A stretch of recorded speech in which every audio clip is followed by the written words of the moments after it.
ਵਾਹਿਗੁਰੂ ਸਾਹਿਬ ਜੀ। ਇੱਕ ਓੰਕਾਰ ਸਤਿਗੁਰ ਪ੍ਰਸਾਦ। ਸ੍ਰੀ ਨਾਨਕ ਅੰਗਦ ਗੁਰੂ ਅਮਰਦਾਸ ਪਦ ਬੰਦ। ਰਾਮਦਾਸ ਅਰਜਨ ਗੁਰੂ ਬਾਰ ਸ੍ਰੀ ਹਰਿ ਗੋਬਿੰਦ। ਹਰੀ ਰਾਏ ਹਰਿ ਕ੍ਰਿਸ਼ਨ ਗੁਰ ਤੇਗ ਬਹਾਦਰ ਚੰਦ। ਦਸਵੇਂ ਗੋਬਿੰਦ ਸਿੰਘ ਗੁਰੂ ਨਮੋ ਚਰਨ ਅਰਬਿੰਦ।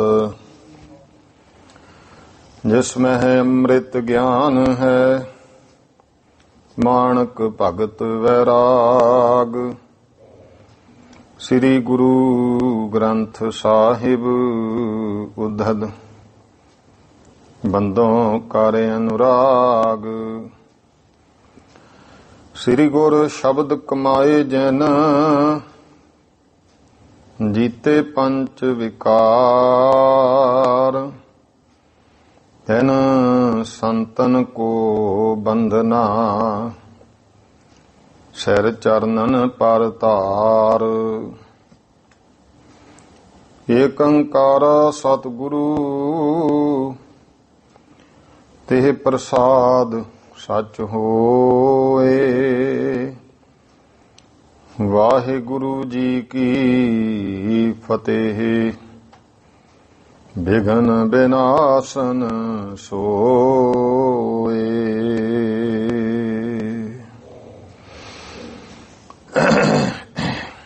ਵਾਹਿਗੁਰੂ ਜੀ ਕਾ ਖਾਲਸਾ ਵਾਹਿਗੁਰੂ ਜੀ ਕੀ ਫਤਿਹ।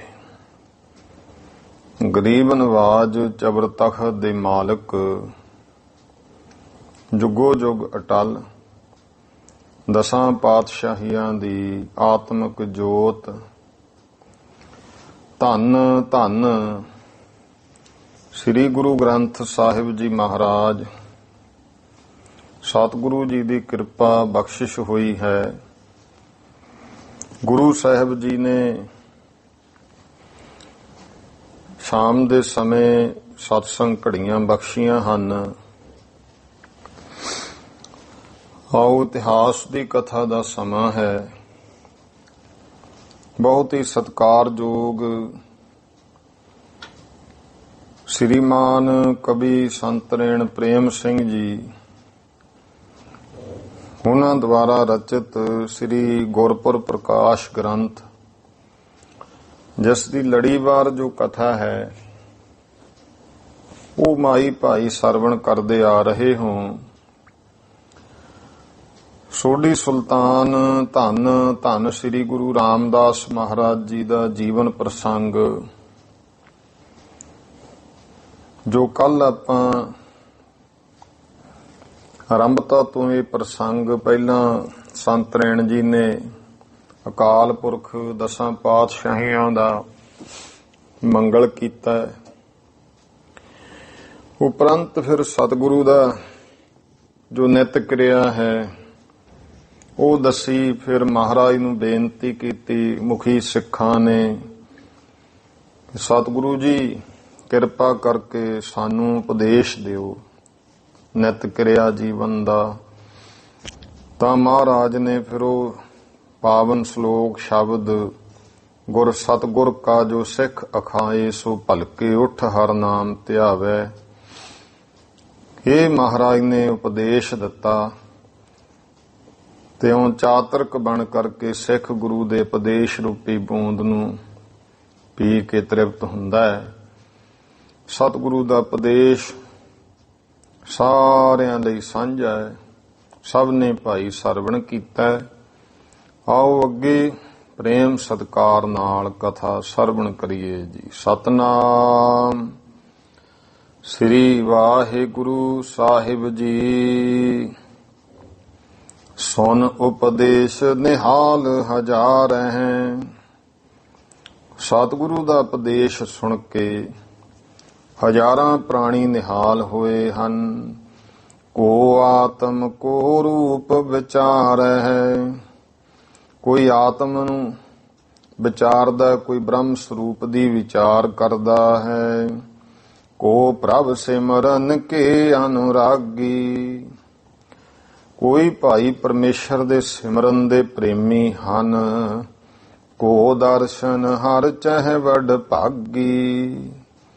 ਕੋਈ ਵੱਡੇ ਭਾਗਾਂ ਵਾਲੇ ਸਤਿਗੁਰੂ ਜੀ ਦੇ ਹਮੇਸ਼ਾ ਦਰਸ਼ਨ ਚਾਹੁੰਦੇ, ਵਾਹਿਗੁਰੂ ਜੀ ਦਾ ਦਰਸ਼ਨ ਚਾਹੁੰਦੇ ਹਨ। ਵਿਸੇ ਬਿਰਾਗ ਕਿਨਹੂ ਕੋ ਹੋਵਾ। ਇਉਂ ਇਹਨਾਂ ਨੂੰ ਕਿਸੇ ਨੂੰ ਭਾਈ ਉਹ ਬਰਾਗ ਦਾ ਵਿਸ਼ਾ ਹੋਇਆ ਹੈ, ਭਾਵ ਅੰਤਰ ਬਰਾਗ ਜਾਗਿਆ ਹੈ। ਕਿਨਹੂ ਸੁਖ ਨਿਜ ਅੰਤਰ ਜੋਵਾ। ਤੇ ਕਿਸੇ ਨੂੰ ਭਾਈ ਅੰਤਰ ਜਿਨ੍ਹਾਂ ਅੰਤਰੀਵ ਸੁਖ ਨੂੰ ਵੇਖਿਆ ਹੈ। ਭਰਮ ਮੋਹ ਸੰਸੇ ਤ੍ਰੈ ਤਾਪੂ। ਕਿਸੇ ਦੇ ਭਰਮ ਮੋਹ ਸੰਸੇ ਤੇ ਤਿੰਨੇ ਹੀ ਤਾਪ। ਸਭ ਸੰਗਤ ਕੇ ਪਾਪ ਕਲਾਪੂ। ਸਭ ਸੰਗਤ ਕੇ ਖਾਪ ਕਲਾਪੂ। ਇਉਂ ਭਰਮ ਨਾਸ਼ ਹੋਏ, ਮੋਹ ਨਾਸ਼ ਹੋਇਆ, ਸੰਸੇ ਨਾਸ਼ ਹੋਏ, ਤਿੰਨੇ ਤਾਪ। ਸਾਰੀਆਂ ਸੰਗਤਾਂ ਦੇ ਭਾਈ ਜਿਹੜੀਆਂ ਕਲਪਨਾ ਹਨ, ਪਾਪ ਹਨ, ਉਹ ਵੀ ਖਾਪ ਹੋ ਗਏ, ਨਾਸ਼ ਹੋਏ ਹਨ। ਕਰੀ ਸਭਨ ਪਰ ਕਿਰਪਾ ਕਿਰਪਾਲ। ਸਾਰਿਆਂ ਦੇ ਉੱਤੇ ਕਿਰਪਾਲੂ ਸਤਿਗੁਰੂ ਜੀ ਨੇ ਆਪਣੀ ਕਿਰਪਾ ਕੀਤੀ। ਬੰਧਨ ਕਾਟ ਦਏ ਤਤਕਾਲ। ਉਪਦੇਸ਼ ਦੇ ਕੇ ਤੁਰੰਤ ਹੀ ਸਾਰਿਆਂ ਦੇ ਭਾਈ ਬੰਧਨ ਕੱਟ ਦਿੱਤੇ। ਭਾ ਮਧਿਆਨ ਕਾਲ ਇਸ ਢਾਲਾ। ਇਉਂ ਫਿਰ ਉਸ ਸਮੇਂ ਮਧਿਆਨ ਕੇ ਗੁਰੂ ਸਾਹਿਬ ਦੀ ਹਜ਼ੂਰੀ ਵਿੱਚ ਜੋ ਪ੍ਰਸ਼ਾਦ, ਕੜਾਹ ਪ੍ਰਸ਼ਾਦ ਵੀ ਆਇਆ ਤੇ ਸਤਿਗੁਰੂ ਜੀ ਸਾਰਿਆਂ ਦੇ ਵਿੱਚ ਉਸ ਸਮੇਂ ਬੈਠੇ। ਬਟੇ ਉਤੇ ਹਾਵਲ ਸੰਗਤ ਜਾਲਾ। ਸਾਰੀਆਂ ਸੰਗਤਾਂ ਨੂੰ ਤਿਹਾਵਲ ਕੜਾਹ ਪ੍ਰਸ਼ਾਦ ਵਰਤਾਇਆ ਹੈ। ਬਾਹਰੋਂ ਲੰਗਰ ਭਇਓ ਤਿਆਰੀ। ਫਿਰ ਭਾਈ ਗੁਰੂ ਕਾ ਲੰਗਰ ਤਿਆਰ ਹੋ ਗਿਆ। ਉੱਠੇ ਗੁਰੂ ਲੈ ਸੰਗਤ ਸਾਰੀ। ਸਭ ਸੰਗਤਾਂ ਨੂੰ ਨਾਲ ਲਿਆ। ਸਤਿਗੁਰੂ ਜੀ ਦੀਵਾਨ ਵਿੱਚੋਂ ਉੱਠੇ ਹਨ। ਬੈਠੇ ਪੰਗਤ ਭਲੇ ਲਗਾਏ। ਭਲੀ ਪ੍ਰਕਾਰ ਸੋਹਣੇ ਤਰੀਕੇ ਨਾਲ ਪੰਗਤ ਲਗਾ ਕੇ ਬੈਠ ਗਏ। ਇਹ ਨਹੀਂ ਵੀ ਕੋਈ ਕਿਤੇ ਸੋਹਣਾ, ਜਿਵੇਂ ਆਪਾਂ ਪ੍ਰਸ਼ਾਦ ਲੰਗਰ ਪਾਣ ਦੇ ਵਿੱਚ ਪੰਗਤ ਸੰਗਤ ਦੀ ਲੱਗਦੀ ਹੈ, ਪ੍ਰੇਮ ਨਾਲ ਪੰਗਤ ਲਗਾਈ ਹੈ। ਬਿੰਜਨ ਅਨਕ ਪ੍ਰਕਾਰ ਅਚਾਏ। ਤੇ ਬਿੰਜਨ ਕਹਿੰਦੇ ਨੇ ਰਸੋਈ ਨੂੰ, ਭਾਵ ਕਿ ਤਰ੍ਹਾਂ ਤਰ੍ਹਾਂ ਦੇ, ਅਨੇਕਾਂ ਤਰ੍ਹਾਂ ਦੇ ਬਿੰਜਨ ਭੋਜਨ ਸਾਰਿਆਂ ਨੂੰ ਛਕਾਏ ਹਨ। ਪੁਨਹ ਉੱਠੇ ਗੁਰ ਜਾਏ ਬਿਰਾਜੇ। ਫਿਰ ਗੁਰੂ ਸਾਹਿਬ ਜੀ ਉੱਠੇ ਹਨ ਤੇ ਇਉਂ ਜਾ ਬਿਰਾਜੇ। ਦੁਪਹਿਰ ਦੇ ਸਮੇਂ ਉੱਠੇ ਦੀਵਾਨ ਲਾਏ ਸੁਖ ਸਾਜੇ। ਫਿਰ ਸਤਿਗੁਰੂ ਫਿਰ ਦੁਪਹਿਰ ਦੇ ਸਮੇਂ ਤੋਂ ਬਾਅਦ ਤੀਜੇ ਪਹਿਰ ਉੱਠੇ ਹੈ, ਇਸ਼ਨਾਨ ਕਰ। ਫਿਰ ਭਾਈ ਦੀਵਾਨ ਲਾਇਆ ਹੈ ਸੁੱਖਾਂ ਨੂੰ ਸਾਜਣ ਵਾਲੇ ਸਤਿਗੁਰੂ ਜੀ ਨੇ। ਹੋਵੇ ਕੀਰਤਨ ਸਿੱਖ ਗਾਨ ਆਏ। ਤੇ ਬਹੁਤ ਸਿੱਖ ਆਉਂਦੇ ਐ ਮਹਾਰਾਜ ਦੇ ਦਰ ਤੇ, ਕੀਰਤਨ ਹੁੰਦਾ ਹੈ।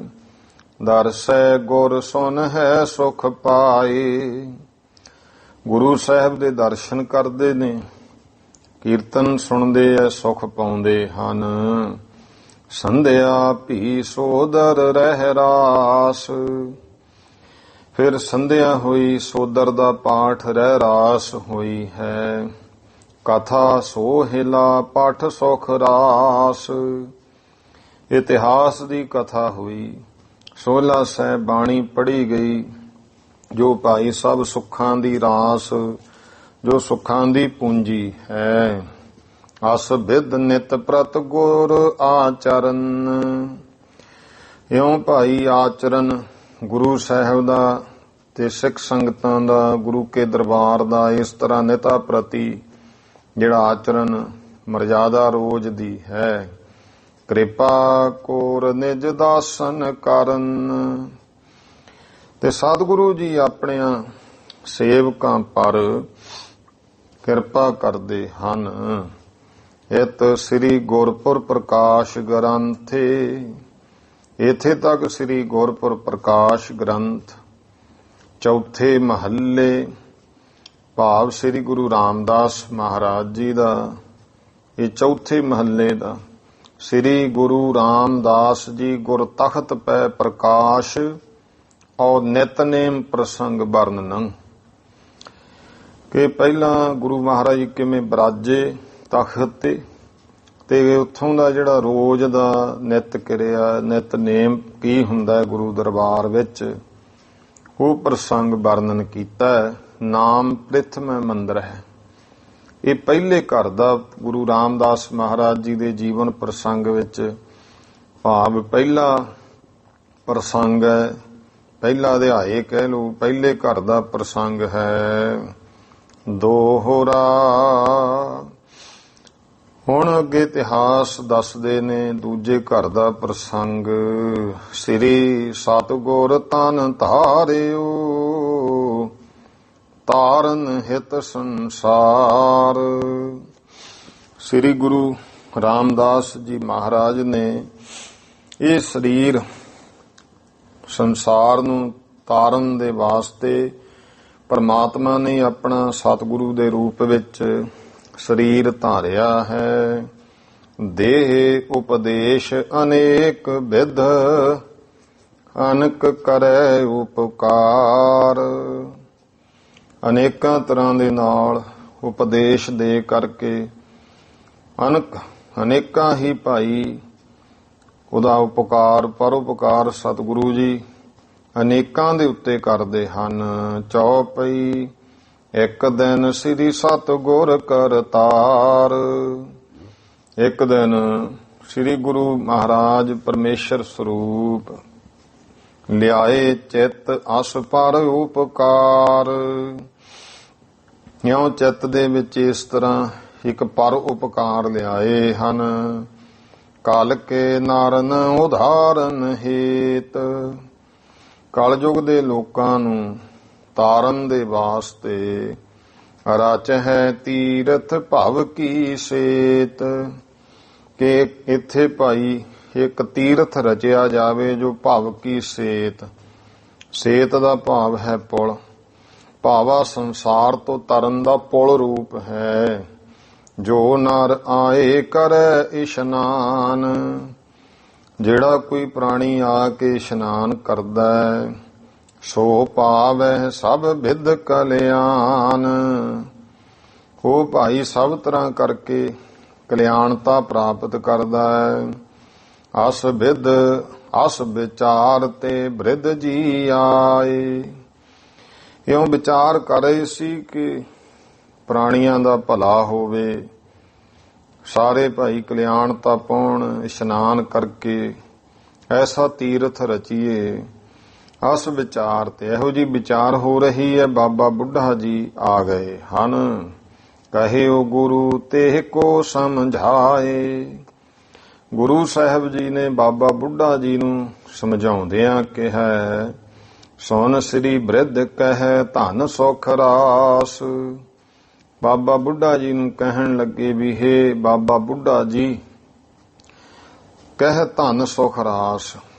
ਜੋ ਭਾਈ ਸੁੱਖਾਂ ਦੀ ਰਾਸ ਸਤਿਗੁਰੂ ਜੀ ਉਹ ਕਹਿੰਦੇ ਨੇ ਕਿ ਬਾਬਾ ਬੁੱਢਾ ਤੂੰ ਧਨ ਹੈ। ਬਾਬਾ ਬੁੱਢਾ ਜੀ ਸੁੱਗਾ ਰੰਧਾਵਾ ਦੇ ਪੁੱਤਰ, ਰੰਧਾਵਾ ਗੋਤ ਜੱਟ ਪਰਿਵਾਰ ਵਿੱਚ ਜਨਮੇ, ਖੇਤੀਬਾੜੀ ਦਾ ਕਿੱਤਾ ਕਰਨ ਵਾਲੇ। ਕਿੱਡੀ ਕਿਰਪਾ ਹੋਈ ਕਿ ਬ੍ਰਹਮ ਗਿਆਨਤਾ ਨੂੰ ਹਾਸਲ ਕੀਤਾ। ਗੁਰੂ ਪਾਤਸ਼ਾਹ ਦੇ ਐਡੀ ਕਿਰਪਾ ਸਤਿਗੁਰੂ ਪਾਤਸ਼ਾਹ ਮਹਾਰਾਜ ਨੇ ਕਿੱਡਾ ਮਾਣ ਦਿੱਤਾ ਜਿਨ੍ਹਾਂ ਨੂੰ। ਤੇ ਸੁੱਖਾਂ ਦੀ ਰਾਸ ਕਹਿਣ ਲੱਗੇ ਬਾਬਾ ਬੁੱਢਾ, ਆਓ ਭਾਈ ਤੂੰ ਧਨ ਹੈ, ਤੀਰਥ ਕੀਜੈ ਜਗਤ ਪ੍ਰਕਾਸ਼। ਇੱਥੇ ਆਪਾਂ ਇੱਕ ਜਗਤ ਦੇ ਵਿੱਚ ਹੁਣ ਇੱਥੇ ਤੀਰਥ ਬਣਾਈਏ, ਤੀਰਥ ਪ੍ਰਕਾਸ਼ ਕਰੀਏ। ਰਾਵਰ ਤਨ ਹਿਤ ਪਾਰੇ ਉਪਕਾਰਾ। ਬਾਬਾ ਬੁੱਢਾ ਜੀ ਨੇ ਕਿਹਾ, ਮਹਾਰਾਜ ਜੀ ਵੀ ਹਾਂ, ਤੁਹਾਡਾ ਜਿਹੜਾ ਤਨ ਹੈ ਉਹ ਤਾਂ ਹੈ ਹੀ, ਤੁਸੀਂ ਸਰੀਰ ਹੀ ਹੈ ਪਰਮੇਸ਼ਰ ਸਤਿਗੁਰੂ ਪਰਉਪਕਾਰ ਲਈ ਧਾਰਿਆ ਹੈ। ਭਾਵੈ ਨਰ ਕਲਿਆਣ ਹਜ਼ਾਰਾ, ਜਿਹਦੇ ਨਾਲ ਹਜ਼ਾਰਾਂ ਪ੍ਰਾਣੀ ਕਲਿਆਣ ਪਾਉਣਗੇ, ਮੁਕਤੀ ਦੀ ਪ੍ਰਾਪਤੀ ਕਰਨਗੇ। ਅਸ ਸੁਨ ਸਤਿਗੁਰ ਉਠੇ ਤਦਾਈ। ਇਸ ਤਰ੍ਹਾਂ ਕਹਿ ਕੇ ਸਤਿਗੁਰੂ ਜੀ ਫਿਰ ਤਦ ਅਸ ਸੁਣ ਕਰਕੇ ਬਾਬਾ ਬੁੱਢਾ ਜੀ ਤੋਂ ਸਤਿਗੁਰੂ ਤਦ ਉੱਠੇ ਹਨ। ਸਭ ਸੰਗਤ ਗੁਰ ਸੰਗ ਸਿਧਾਈ। ਸਾਰੀਆਂ ਸੰਗਤਾਂ ਗੁਰੂ ਮਹਾਰਾਜ ਦੇ ਨਾਲ ਚੱਲੀਆਂ ਨੇ। ਪੁਰ ਤੇ ਪੂਰਬ ਦਿਸ ਕੋ ਆਏ। ਹੁਣ ਜਿੱਥੇ ਘਰ ਸਨ, ਨਗਰ ਪਹਿਲਾਂ ਉਹਨਾਂ ਕੀ ਸੀ, ਉੱਥੋਂ ਫਿਰ ਮਹਾਰਾਜ ਜੀ ਪੂਰਬ ਵੱਲ ਨੂੰ ਆ ਗਏ ਹਨ। ਜਿਹੇ ਅਕਾਲ ਸੁਰ ਪਗ ਪਖਲਾਏ।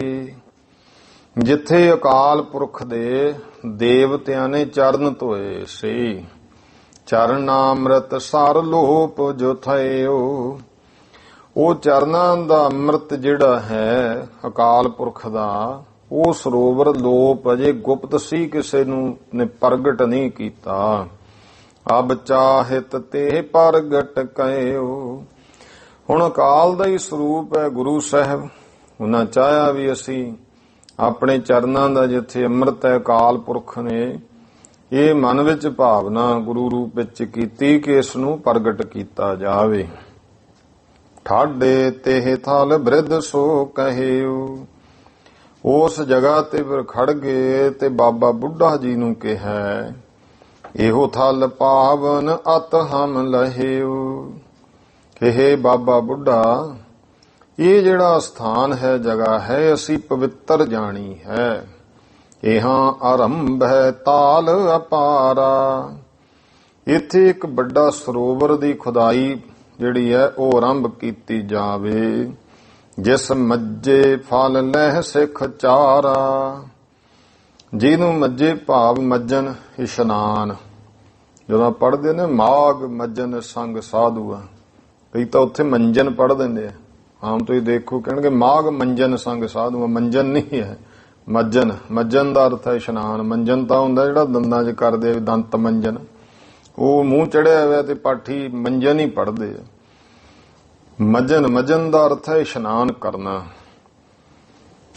ਮਹਾਰਾਜ ਕਹਿੰਦੇ ਬਾਬਾ ਬੁੱਢਾ ਇੱਥੇ ਇੱਕ ਅੰਮ੍ਰਿਤ ਸਰੋਵਰ ਉਹਦੀ ਖੁਦਾਈ ਆਰੰਭ ਕਰਾਈਏ। ਜਿਸ ਮੱਜੇ ਫਲ ਲਹਿ ਸਿੱਖ ਚਾਰਾ। ਜਿੱਥੇ ਇਸ਼ਨਾਨ ਕਰਨ ਦਾ ਜਿਹੜਾ ਹੈ ਸਾਰੇ ਸਿੱਖ ਸੁੰਦਰ ਫਲ ਪ੍ਰਾਪਤ ਕਰਨ। ਪਠੇ ਸਿੱਖ ਪੰਚਾਮ੍ਰਿਤ ਲਿਆਏ। ਤੇ ਫਿਰ ਸਿੱਖਾਂ ਨੂੰ ਭੇਜਿਆ, ਭਾਈ ਕੜਾਹ ਪ੍ਰਸ਼ਾਦ ਤਿਆਰ ਕਰਕੇ ਲਿਆਓ। ਸਿੱਖ ਪੰਚਾਮ੍ਰਿਤ ਤਿਆਰ ਕਰ ਲਿਆਏ। ਸ੍ਰੀ ਬ੍ਰਿਧ ਤੇ ਅਰਦਾਸ ਕਰਾਈ। ਤੇ ਬਾਬਾ ਬੁੱਢਾ ਜੀ ਤੋਂ ਮਹਾਰਾਜ ਨੇ ਅਰਦਾਸ ਕਰਵਾਈ ਹੈ ਦੋਹਰਾ। ਸੰਮਤ 105 ਪੁੰਨ ਮੇਖ ਮਾਸ ਦਿਨ ਆਦ।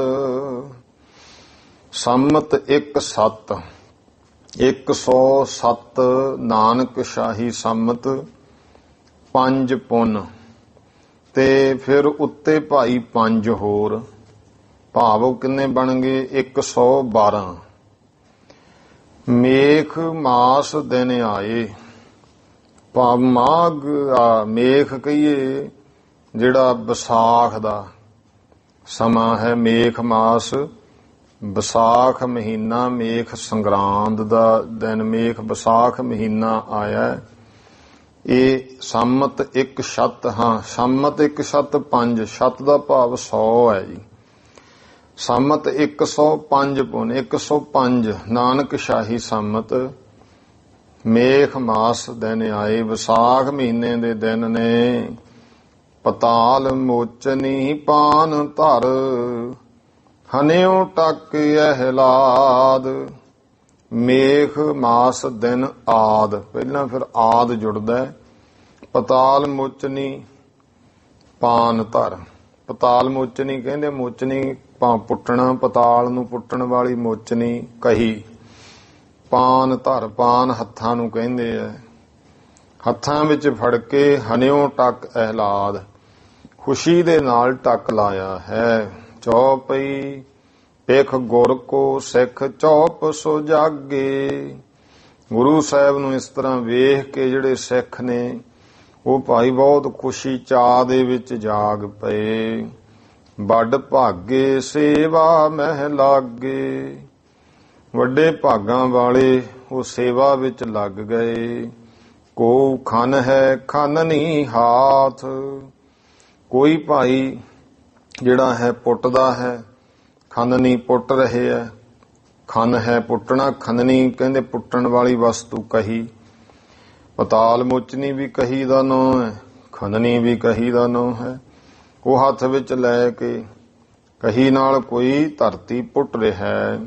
ਕੋ ਪੂਰੈ ਬਿਲੈ ਸਾਥ, ਤੇ ਕੋਈ ਭਾਈ ਪੂਰਾ ਬੇਲਾ ਬੋਲਚੇ ਜੇ ਲੈ ਕੇ ਉਹਦੇ ਨਾਲ ਭਰ ਰਹੇ ਨੇ, ਟੋਕਰੀਆਂ ਭਰਦੇ ਹਨ।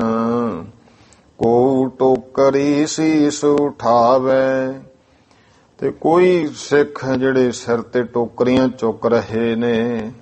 ਸਰ ਚਿੰਨਨ ਤੇ ਵਹਿਰ ਗਿਰਾਵੇ, ਜਿੰਨਾ ਸਰੋਵਰ ਦਾ ਚਿੰਨ ਨਿਸ਼ਾਨੀ ਲੱਗੀ ਸੀ ਉਹ ਤੋਂ ਬਾਹਰ ਜਾ ਕੇ ਸੁੱਟਦੇ ਹਨ। ਅਸ ਕਰਬੇ ਭਾ ਦਿਨ ਮਧਿਆਨ, ਇਸ ਤਰ੍ਹਾਂ ਕਰਦਿਆਂ ਦਾ ਜਿਹੜਾ ਮਧਿਆਨ ਦੁਪਹਿਰ ਦਾ ਸਮਾਂ ਆ ਗਿਆ ਦਿਨ ਦਾ। ਬਿਨਤੀ ਕੀ ਨ ਰਸੋਈਏ ਆਨ, ਤੇ ਲਾਂਗਰੀ ਨੇ ਆ ਕੇ ਮਹਾਰਾਜ ਨੂੰ ਬੇਨਤੀ ਕੀਤੀ। ਦੇਗ ਤਿਆਰ ਹੈ ਹੇ ਸੁਖਦਾਈ, ਹੇ ਸੁੱਖਾਂ ਦੇ ਦਾਤੇ ਸਤਿਗੁਰੂ ਜੀ, ਲੰਗਰ ਤਿਆਰ ਹੋ ਗਿਆ ਹੈ। ਸੁਣ ਸਤਿਗੁਰ ਮੋਕਲ ਕਰਵਾਈ, ਤੇ ਇਹ ਸੁਣ ਕਰਕੇ ਸਤਿਗੁਰੂ ਜੀ ਨੇ ਮੋਕਲ ਕਰਵਾਉਣੀ ਭਾਵ ਸੇਵਾ ਨੂੰ ਖਿਲਾਇਆ, ਉੱਥੇ ਵਿਸਰਾਮ ਕਰਵਾਇਆ ਹੈ। ਤਬ ਬ੍ਰਿਧ ਹਾਥ ਜੋਰ ਕਰ ਕਹਿਓ, ਤਾਂ ਫਿਰ ਬਾਬਾ ਬੁੱਢਾ ਜੀ ਨੇ ਹੱਥ ਜੋੜ ਕੇ ਬੇਨਤੀ ਕੀਤੀ। ਹੇ ਪ੍ਰਭ ਨਾਮ ਤੀਰਥ ਕਿਆ ਲਹਿਓ, ਹੇ ਪਰਮੇਸ਼ਰ ਸਤਿਗੁਰੂ ਜੀ, ਇਹ ਤੀਰਥ ਦਾ ਨਾਮ ਕੀ ਹੈ। ਸੁਣ ਗੁਰ ਭੇ ਪ੍ਰਸੰਨ ਤਬ ਕਹਿਓ, ਇਹ ਸੁਣ ਕੇ ਸਤਿਗੁਰੂ ਪ੍ਰਸੰਨ ਹੋਏ ਤੇ ਬਚਨ ਕਹੇ। ਸ੍ਰੀ ਅੰਮ੍ਰਿਤਸਰ ਆਖੈ ਥਇਓ, ਬਾਬਾ ਬੁੱਢਾ ਜੀ ਜਿਸ ਨੂੰ ਸ੍ਰੀ ਅੰਮ੍ਰਿਤਸਰ ਆਖਿਆ ਜਾਊਗਾ। ਸੁਣ ਸਭ ਸੰਗਤ ਮਨ ਹਰ ਖਾਈ, ਸੁਣ ਕੇ ਸਾਰੀਆਂ ਸੰਗਤਾਂ ਮਨ ਵਿੱਚ ਪ੍ਰਸੰਨ ਹੋਈਆਂ। ਆਏ ਦੇਗ ਥਲ ਭੋਜਨ ਪਾਈ, ਲੰਗਰ ਸਥਾਨ ਤੇ ਆਏ ਤੇ ਪ੍ਰਸ਼ਾਦਾ ਛਕਿਆ। ਤੀਸਰ ਪਹਿਰ ਲਗਾਏ ਦੀਵਾਨ, ਫਿਰ ਤੀਜਾ ਪਹਿਰ ਦੀਵਾਨ ਲੱਗਿਆ ਹੈ। ਜੋ ਸਿੱਖਨ ਦੇਵੈ ਕਲਿਆਣ, ਜੋ ਭਾਈ ਸਿੱਖਾਂ ਨੂੰ ਕਲਿਆਣਤਾ ਦਿੰਦਾ, ਭਾਵ ਸਿੱਖਾਂ ਦੀ ਕਲਿਆਣ ਕਰ ਰਿਹਾ ਹੈ। ਸਤਿਗੁਰੂ ਸੱਚੇ ਪਾਤਸ਼ਾਹ ਜੀ ਕਿਰਪਾ ਕਰ ਰਹੇ ਹਨ। ਨਿਤ ਪ੍ਰਤ ਤੀਰਥ ਕਾਰ ਦੁਖ ਕਰਹੀ, ਹੁਣ ਨਿਤਾ ਪ੍ਰਥੀ ਜਿਹੜੀ ਤੀਰਥ ਦੀ ਕਾਰ ਹੈ ਉਹ 2 ਘੜੀਆਂ। ਕਰਵਾਵੇ ਦਾਸਨ ਦੁਖ ਹਰੀ, ਆਪਣੇ ਦਾਸਾਂ ਦੇ ਦੁੱਖਾਂ ਨੂੰ ਨਾਸ਼ ਕਰਨ ਵਾਲੇ ਸਤਿਗੁਰੂ ਜੀ ਆਪ ਕਰਾਉਂਦੇ ਹਨ। ਕਿਤਕ ਦਿਵਸ ਮਹਿ ਨਿਮਰਤ ਭਇਓ, ਇਉਂ ਕੁਝ ਸਮਾਂ ਜਿਹੜਾ ਕੁਝ ਕਿਤਕ ਦਿਵਸ ਮਹਿ, ਕੁਝ ਕੁ ਦਿਨ ਵਿੱਚ ਨਿਮਰਤ ਭਇਓ, ਚੰਗਾ ਸਰੋਵਰ ਜਿਹੜਾ ਸੀ ਉਹ ਕੁਝ ਪੁੱਟਿਆ ਗਿਆ।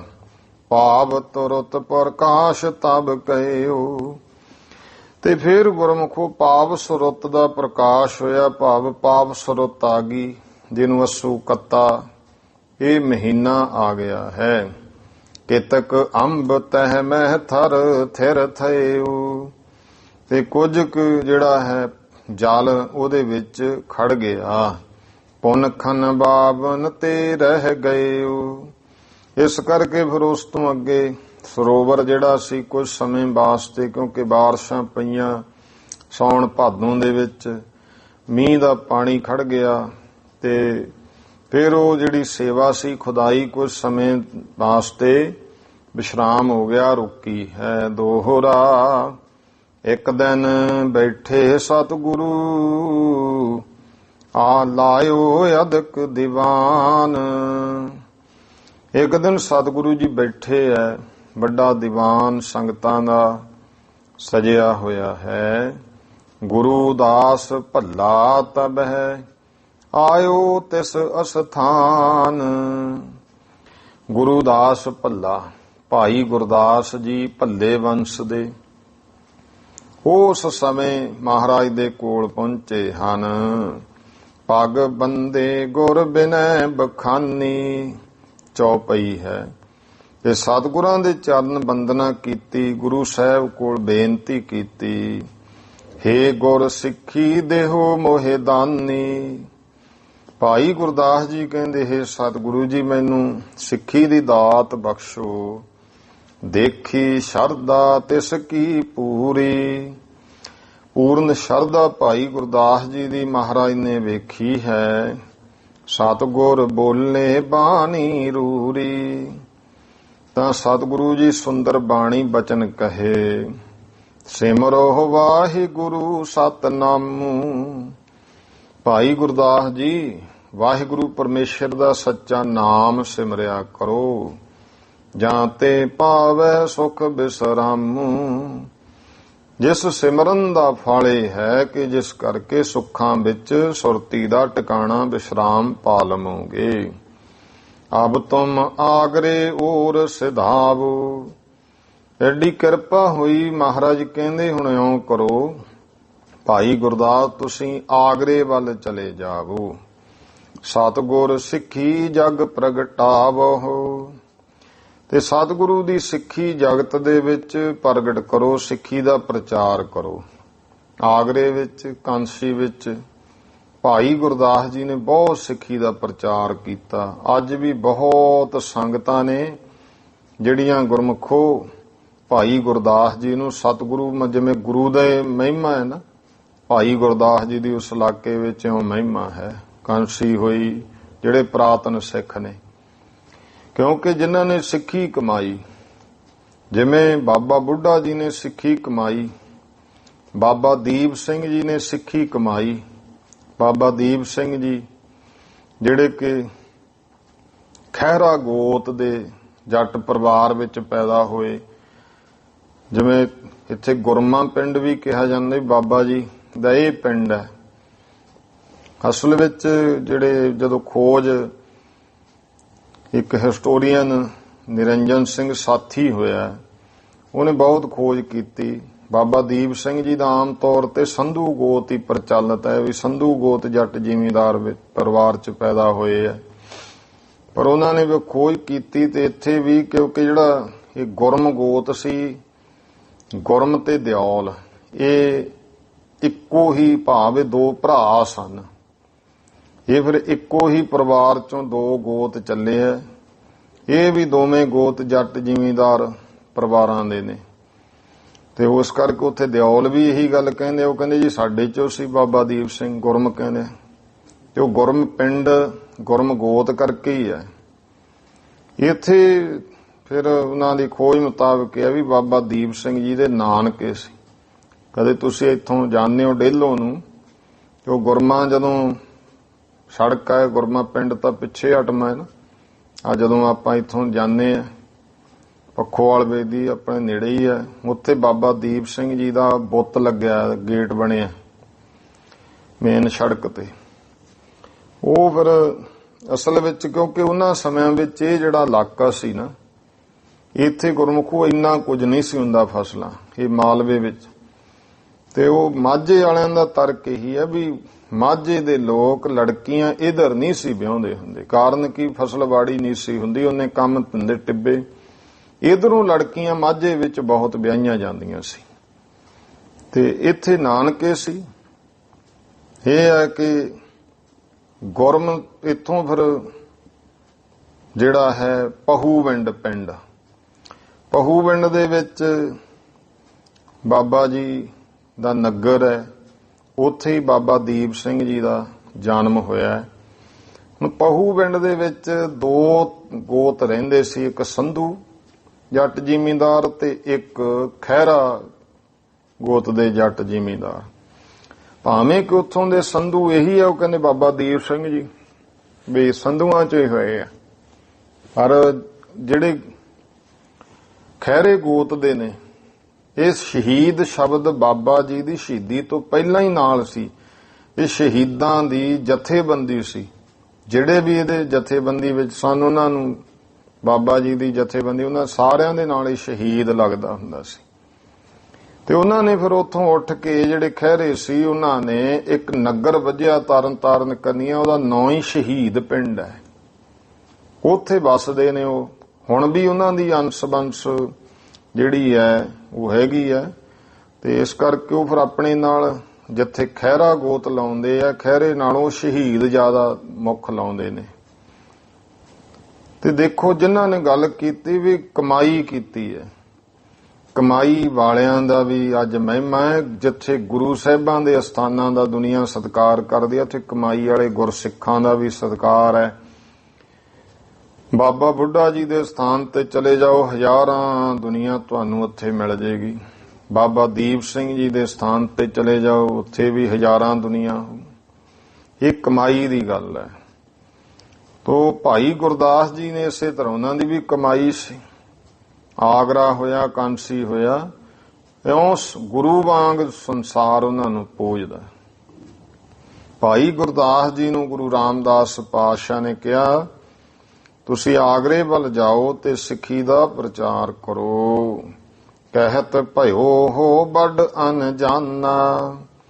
ਭਾਈ ਗੁਰਦਾਸ ਕਹਿੰਦੇ, ਮਹਾਰਾਜ ਮੈਂ ਤੇ ਵੱਡਾ ਅਣਜਾਣ, ਕੁਝ ਜਾਣਦਾ ਨਹੀਂ।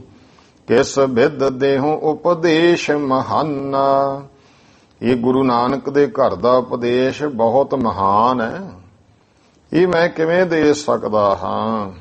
ਸੁਣ ਸਤਿਗੁਰ ਤਬ ਹੋਏ ਦਇਆਲ। ਸੁਣ ਕੇ ਗੁਰੂ ਰਾਮਦਾਸ ਮਹਾਰਾਜ ਦਿਆਲੂ ਹੋਏ। ਕਿਰਪਾ ਦ੍ਰਿਸ਼ਟ ਕਰਨ ਕੀਨ ਨਿਹਾਲ। ਤੇ ਕਿਰਪਾ ਦ੍ਰਿਸ਼ਟੀ ਕਰਕੇ ਭਾਈ ਗੁਰਦਾਸ ਜੀ ਨੂੰ ਨਿਹਾਲ ਕਰ ਦਿੱਤਾ ਹੈ। ਹਾਥ ਧਰਿਓ ਤਿਸ ਸਿਰ ਪਰ ਜਬੈ। ਗੁਰੂ ਰਾਮਦਾਸ ਮਹਾਰਾਜ ਨੇ ਭਾਈ ਗੁਰਦਾਸ ਜੀ ਦੇ ਸਿਰ ਤੇ ਜਦੋਂ ਹੱਥ ਰੱਖਿਆ, ਬੰਦ ਕਪਾਟ ਖੁੱਲੇ ਜਨ ਤਬੈ। ਇਉਂ ਜਾਣੋ ਇੰਨਾ ਪ੍ਰਕਾਸ਼ ਹੋ ਗਿਆ, ਜਿਵੇਂ ਇੱਕਦਮ ਕੋਈ ਘਰ ਬੰਦ ਹੋਵੇ, ਦਰਵਾਜ਼ਾ ਖੁੱਲ ਜੇ ਤੇ ਇੱਕਦਮ ਬਾਹਰੋਂ ਪ੍ਰਕਾਸ਼ ਆਉਂਦਾ ਹੈ। ਉਹ ਜਿਹੜੇ ਭਾਈ ਕਪਾਟ ਸੀ ਨਾ 10ਵੇਂ ਦੁਆਰ ਦੇ, ਉਹ ਖੁੱਲ ਗਏ। ਪਾਇਓ ਗੁਰ ਤੇ ਆਤਮ ਗਿਆਨ। ਸਤਿਗੁਰੂ ਤੋਂ ਆਤਮ ਗਿਆਨ, ਬ੍ਰਹਮ ਗਿਆਨ ਪ੍ਰਾਪਤ ਕੀਤਾ ਹੈ। ਕਰਨ ਲੱਗਿਓ ਉਸਤਤ ਬਹੁ ਭਾਂਤ। ਤੇ ਬਹੁਤ ਤਰ੍ਹਾਂ ਕਰਕੇ ਉਸਤਤ ਕਰਨ ਲੱਗੇ। ਦੋਹਰਾ ਲੈ ਪਦਵੀ ਮਸੰਦ ਕੀ। ਪਗਹਿ ਨਿਵਾਇਓ ਸੀਸ। ਤੇ ਮਹਾਰਾਜ ਨੇ ਮਸੰਦ ਦੀ ਪਦਵੀ ਦਿੱਤੀ। ਮਸੰਦ ਭਾਵ ਤੂੰ ਸੰਗਤ ਵਿੱਚ ਉੱਚਾ ਹੋ ਕੇ ਗੱਦੀ ਲਾ ਕੇ ਬੈਠ ਕੇ ਉਪਦੇਸ਼ ਦੇਣ ਦਾ ਅਧਿਕਾਰ ਦੇਣਾ, ਉਹਨੂੰ ਮਨਸਦ ਸ਼ਬਦ ਤੋਂ ਹੀ ਮਸੰਦ ਬਣਿਆ। ਉਹ ਪਦਵੀ ਸਤਿਗੁਰੂ ਜੀ ਨੇ ਬਖਸ਼ਿਸ਼ ਕੀਤੀ। ਭਾਈ ਗੁਰਦਾਸ ਜੀ ਨੇ ਗੁਰੂ ਰਾਮਦਾਸ ਦੇ ਚਰਨੀ ਮੱਥਾ ਟੇਕਿਆ। ਆਗਰੇ ਦਿਸ ਪਿਆਨਾ ਕਰਿਓ। ਧਿਆਨ ਗੁਰੂ ਜਗਦੀਸ਼। ਤੇ ਆਗਰੇ ਵੱਲ ਨੂੰ ਭਾਈ ਗੁਰਦਾਸ ਜੀ ਚਲੇ ਗਏ। ਧਿਆਨ ਜਗਤੀਸ਼ਵਰ ਸਤਿਗੁਰੂ ਵਿੱਚ ਹੈ। ਦੋਹਰਾ ਏਕ ਦਿਵਸ ਸ੍ਰੀ ਚੰਦ ਜੀ ਮਨ ਮਹਿ ਕਰਤ ਵਿਚਾਰ। ਹੁਣ ਦੂਜਾ ਪ੍ਰਸੰਗ। ਇੱਕ ਦਿਨ ਬਾਬਾ ਸ੍ਰੀ ਚੰਦ ਜੀ ਮਨ ਦੇ ਵਿੱਚ ਵਿਚਾਰ ਕੀਤੀ, ਰਾਮਦਾਸ ਅਬ ਗੁਰ ਭਏ, ਹਮ ਸੇ ਕੈਸੇ ਪਿਆਰ। ਉਹਨਾਂ ਵਿਚਾਰਿਆ ਬਾਬਾ ਜੀ ਨੇ ਕਿ ਗੁਰੂ ਰਾਮਦਾਸ ਗੁਰੂ ਹੋ ਗਏ ਚੌਥੇ, ਤੇ ਵੇਖੀਏ ਸਾਡੇ ਨਾਲ ਉਹਨਾਂ ਦਾ ਕੈਸਾ ਪਿਆਰ ਹੈ। ਚੌਪਈ ਐਸੇ ਮਨ ਮਹਿ ਕਰਤ ਵਿਚਾਰੀ। ਇਸ ਤਰ੍ਹਾਂ ਮਨ ਦੇ ਵਿੱਚ ਵਿਚਾਰ ਕਰਦੇ ਹੋਏ ਚੱਲੇ ਗੋਦੜੀਏ ਕਰ ਅਸਵਾਰੀ। ਤੇ ਬਾਬਾ ਜੀ, ਬਾਬਾ ਸ੍ਰੀ ਚੰਦ ਜੀ, ਉਹਨਾਂ ਦਾ ਇੱਕ ਸੇਵਕ ਸੀ ਬਾਬਾ ਗੋਦੜੀਆ ਜੀ, ਭਾਈ ਗੋਦੜੀਆ। ਤੇ ਬਾਬਾ ਸ੍ਰੀ ਚੰਦ ਜੀ ਜਿੱਥੇ ਵੀ ਜਾਂਦੇ ਸੀ ਭਾਈ ਗੋਦੜੀਏ ਦੇ ਘਨੇੜੀ ਚੜ ਕੇ ਜਾਂਦੇ। ਉਹਨਾਂ ਨੇ ਉਹ ਘਨੇੜੀ ਚੁੱਕ ਲੈਣਾ ਬਾਬਾ ਜੀ ਨੂੰ, ਜਿੱਥੇ ਜਾਣਾ ਉੱਥੇ ਲੈ ਕੇ ਜਾਣਾ। ਭਾਈ ਗੋਦੜੀਏ ਦੇ ਘਨੇੜੀ ਅਸਵਾਰ ਹੋ ਕੇ ਚੱਲੇ ਹਨ। ਸੁਣ ਕੇ ਰਾਮਦਾਸ ਗੁਰ ਪੂਰੇ। ਇੱਧਰ ਪਤਾ ਲੱਗਿਆ ਗੁਰੂ ਰਾਮਦਾਸ ਮਹਾਰਾਜ ਨੂੰ ਬਾਬਾ ਸ੍ਰੀ ਚੰਦ ਜੀ ਆ ਰਹੇ ਆ, ਤਾਂ ਭਾਈ ਪੂਰੇ ਸਤਿਗੁਰੂ ਜੀ ਨੇ ਸੁਣਿਆ, ਤੂਰਨ ਚੱਲੇ ਪ੍ਰੇਮ ਭਰਪੂਰੇ। ਪੂਰੇ ਪ੍ਰੇਮ ਨਾਲ ਭਰੇ ਹੋਏ ਗੁਰੂ ਰਾਮਦਾਸ ਜੀ ਤੁਰੰਤ ਚੱਲ ਪਏ ਅੱਗਿਓਂ ਲੈਣ ਵਾਸਤੇ। ਹੱਥ ਜੋੜ ਕਰ ਬੰਧਨ ਠਾਨੂ, ਹੱਥ ਜੋੜ ਕੇ ਬੰਦਨਾ ਕੀਤੀ। ਆਨੇ ਘਰ ਮਹਿ ਬਿਨੈ ਬਖਾਨੂ, ਤੇ ਉਹ ਘਰ ਦੇ ਵਿੱਚ ਲਿਆਏ, ਬੇਨਤੀ ਕੀਤੀ। 100 ਹੈ 5-7 ਰੁਪਈਆ, ਕਿ 100 ਹੈ 100 5 7 12 ਇਹ ਰੁਪਈਏ। ਦੀਨ ਭੇਟ ਬਹੁ ਸੇਵ ਕਮਈਆ। ਇਹ ਭਾਈ ਭੇਟਾ ਦਿੱਤੀ ਤੇ ਬਹੁਤ ਸੇਵਾ ਕੀਤੀ। ਏਕ ਪਹਿਰ ਦਿਨ ਆਏ ਰਹਾਇਓ। ਇੱਕ ਪਹਿਰ ਜਿਹੜਾ ਦਿਨ ਹੈ ਉਹ ਰਹਿ ਗਿਆ ਹੈ, ਭਾਵ ਇੱਕ ਪਹਿਰ ਦਿਨ ਆਏ ਰਹਾਇਓ। ਜਦੋਂ ਸਵੇਰ ਦਾ ਇੱਕ ਪਹਿਰ ਦਿਨ ਜਿਹੜਾ ਹੈ ਆਏ ਰਹਿ ਗਿਆ, ਇੱਕ ਪਹਿਰ ਦਿਨ ਆਉਣ ਵਿੱਚ ਰਹਿ ਗਿਆ, ਅੰਮ੍ਰਿਤ ਵੇਲਾ ਭਾਵ ਹੋਇਆ ਹੈ। ਆਏ ਰਬਾਬੀ ਕੀਰਤਨ ਗਾਇਓ, ਤੇ ਰਬਾਬੀ ਆ ਕੇ ਕੀਰਤਨ ਸ਼ੁਰੂ ਕੀਤਾ ਹੈ। ਉੱਚੇ ਥਲ ਸ੍ਰੀ ਚੰਦ ਬਿਠਾਏ। ਇੰਨਾ ਸਤਿਕਾਰ ਕੀਤਾ ਗੁਰੂ ਰਾਮਦਾਸ ਜੀ ਮਹਾਰਾਜ ਨੇ, ਉੱਚੀ ਜਗ੍ਹਾ ਦੇ ਉੱਤੇ ਬਾਬਾ ਸ੍ਰੀ ਚੰਦ ਜੀ ਨੂੰ ਬਿਠਾਇਆ ਹੈ। ਆਪ ਨਿਮਰ ਬੈਠੇ ਸੁਖ ਦਾਏ, ਤੇ ਸੁੱਖਾਂ ਦੇ ਦਾਤੇ ਆਪ ਨੀਵੇਂ ਹੋ ਕੇ ਬੈਠੇ ਹਨ। ਦੋਹਰਾ ਦੇਖ ਨਿਮਰਤਾ ਗੁਰੂ ਕੀ, ਭੇ ਸ੍ਰੀ ਚੰਦ ਪ੍ਰਸੰਨ। ਗੁਰੂ ਰਾਮਦਾਸ ਮਹਾਰਾਜ ਜੀ ਦੀ ਇੰਨੀ ਨਿਮਰਤਾ ਵੇਖੀ ਤੇ ਬਾਬਾ ਸ੍ਰੀ ਚੰਦ ਜੀ ਬਹੁਤ ਪ੍ਰਸੰਨ ਹੋਏ। ਅੰਗਦ ਲੀਨੀ ਸੇਵ ਕਰ, ਤੁਮਰੋ ਪ੍ਰੇਮ ਅਨੰਨ। ਬਾਬਾ ਸ੍ਰੀ ਚੰਦ ਜੀ ਕਹਿੰਦੇ ਇਹ ਗੁਰਤਾ ਗੱਦੀ ਗੁਰੂ ਅੰਗਦ ਦੇ ਮਹਾਰਾਜ ਨੇ ਪ੍ਰਾਪਤ ਕੀਤੀ ਬਹੁਤ ਸੇਵਾ ਕਰਕੇ, ਤੇ ਤੁਸੀਂ ਅਨੰਨ ਪ੍ਰੇਮ ਕੀਤਾ। ਭਾਵ ਅਨੰਨ ਪ੍ਰੇਮ ਕਹਿੰਦੇ ਇੱਕ ਤੇ ਆਸਾ ਰੱਖ ਕੇ ਪ੍ਰੇਮ ਧਾਰਨਾ। ਤੁਮਰੇ ਸਰ ਜੋ ਨਹਾਏ ਹੈ, ਪਾਵੈ ਫਲ ਅਧਿਕਾਏ। ਜੋ ਤੁਸੀਂ ਇਹ ਸਤਿਗੁਰੂ ਆ ਸਰੋਵਰ ਬਣਾ ਰਹੇ ਹੋ, ਇਸ ਸਰੋਵਰ ਦੇ ਵਿੱਚ ਜੋ ਇਸ਼ਨਾਨ ਕਰ ਲਵੇਗਾ ਉਹ ਬਹੁਤ ਵੱਡੇ ਫਲ ਪ੍ਰਾਪਤ ਕਰੇਗਾ। ਬੰਸ ਤੁਮਾਰੀ ਅਤ ਬੜੈ, ਜਗ ਮਹਿ ਸੋ ਜਸ ਬਢਾਏ। ਫਿਰ ਇਹ ਵੀ ਬਚਨ ਕਹੇ ਧੰਨ ਗੁਰੂ ਰਾਮਦਾਸ ਜੀ, ਤੁਹਾਡੀ ਜਿਹੜੀ ਬੰਸ ਹੈ ਬਹੁਤ ਵਧੂਗੀ ਤੇ ਜਗਤ ਦੇ ਵਿੱਚ ਸ੍ਰੇਸ਼ਟ ਜਸ ਹੋਊ। ਬੜਾ ਜਸ ਤੁਹਾਡੀ ਬੰਸ ਦਾ ਜਗਤ ਵਿੱਚ ਵਧੇਗਾ। ਐਸੇ ਬਰ ਦੇ ਚਲਤ ਭੇ, ਬਾਰਠ ਨਿਜ ਅਸਥਾਨ।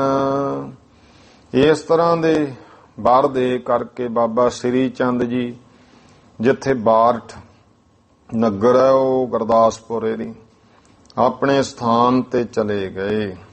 ਸੋਭਾ ਤਿਨ ਕੀ ਅਸ ਬਨੈ, ਮਨੋ ਰੂਪ ਧਰ ਗਿਆਨ। ਤੇ ਐਸੀ ਭਾਈ ਸੋਭਾ ਉਹਨਾਂ ਦੀ ਬਣੀ ਹੈ, ਮਾਨੋ ਗਿਆਨ ਨੇ ਹੀ ਇਹ ਰੂਪ ਸਰੂਪ ਧਾਰਿਆ ਹੈ। ਮਹਾਨੰਦ ਕੇ ਸੰਗ ਮਿਲ ਵਿਧੀ ਚੰਦ ਹੋਏ ਦੌਨ। ਇਉਂ ਭਾਈ ਮਹਾਨੰਦ ਕੇ ਸੰਗ, ਬਹੁਤ ਹੀ ਮਹਾਨੰਦ ਕੇ ਸੰਗ ਮਿਲ, ਮਹਾਨੰਦ ਦੇ ਨਾਲ ਮਿਲ ਕਰਕੇ ਵਿਧੀ ਚੰਦ ਹੋਏ ਦੌਨ। ਤੇ ਅੱਗੇ ਵਿਧੀ ਚੰਦ ਉਹਨਾਂ ਦੇ ਹੀ ਭਾਈ ਪੁੱਤਰ ਹੋਏ ਨੇ। ਇਹ ਗੁਰੂ ਪਾਤਸ਼ਾਹ ਮਹਾਰਾਜ ਵਿਧੀ ਚੰਦ ਛੀਨਾ, ਇਹ ਫਿਰ ਤਾਂ ਅਗਲੀ ਗੱਲ ਜਿਹੜੀ ਹੈ ਉਹ ਦੱਸੀ ਹੈ। ਮਹਾਨੰਦ ਕੇ ਸੰਗ ਮਿਲ ਵਿਧੀ ਚੰਦ ਹੋਏ ਦੌਨ।